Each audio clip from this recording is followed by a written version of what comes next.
ఫైనల్లో పాక్పై టీమిండియా ఘన విజయాన్ని సాధించింది. కెప్టెన్ సూర్యకుమార్ యాదవ్ సంచలన నిర్ణయం తీసుకున్నారు. మ్యాచ్ ఫీజు మొత్తం కూడా ఆర్మీకి విరాళంగా ఇస్తున్నానని కూడా ఆయన మీడియా ముఖంగా ప్రకటించారు. కెప్టెన్సీలో అద్భుత ప్రదర్శన చేశాడు ఎస్కేవై. క్రికెట్ ప్రపంచంలో భారత్ మరోసారి తన సత్తా చాటిందని చెప్పుకోవచ్చు. 2025 ఆసియా కప్ టైటిల్ను కైవసం చేసుకుని యావత్తు దేశాన్ని సంబరాల్లో ముంచెత్తింది. దుబాయ్ స్టేడియంలో జరిగిన ఫైనల్ పోరులో చిరకాల ప్రత్యర్థి పాకిస్తాన్పై టీమిండియా 5 వికెట్ల తేడాతో ఘన విజయాన్ని సాధించింది. అయితే ఈ విజయం కేవలం క్రీడా మైదానానికే పరిమితం కాలేదు. టీమిండియా కెప్టెన్ సూర్యకుమార్ యాదవ్ తీసుకున్న ఒక గొప్ప నిర్ణయం ఈరోజు దేశభక్తికి, మానవత్వానికి నిలువెత్తు నిదర్శనంగా నిలిచిందని చెప్పుకోవచ్చు.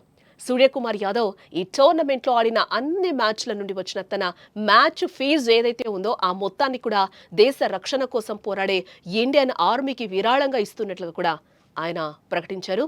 కెప్టెన్ ఈ ప్రకటన చేయగానే అభిమానుల నుండి ప్రశంసల జల్లు కురిసింది. ఆసియా కప్ను గెలిచిన ఆనందంతో పాటు సూర్యకుమార్ తీసుకున్న ఈ గొప్ప నిర్ణయం దేశమంతా గర్వపడేలా చేసిందని కూడా అంటున్నారు. ఈ టోర్నీలో పాకిస్తాన్పై భారత్ ఒక అద్భుతమైన ఆధిపత్యాన్ని ప్రదర్శించింది.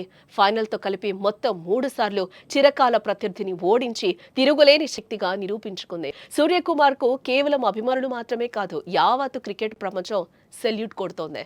కొందరు విమర్శించినా వాటికి తావివ్వకుండా కెప్టెన్గా జట్టును ముందుకు నడిపించడంలో కానీ, బ్యాట్స్మెన్గా జట్టుకు విజయాన్ని అందించడంలో కానీ అతను ఎక్కడా తగ్గలేదు. క్రికెట్ మైదానంలో తన ప్రదర్శనతో పాటు దేశభక్తితో కూడిన నిర్ణయంతో సూర్యకుమార్ యాదవ్ యువతకు ఆదర్శంగా నిలిచాడని చెప్పుకోవచ్చు. మ్యాచ్ ఫీజును ఆర్మీకి విరాళంగా ఇవ్వడం అనేది దేశ రక్షణలో సైనికులు చేస్తున్న త్యాగానికి ఇచ్చే గౌరవంగా చెప్పొచ్చు. ఈ విజయం, ఈ నిర్ణయం ప్రతి భారతీయుడి హృదయాన్ని కూడా తాకింది.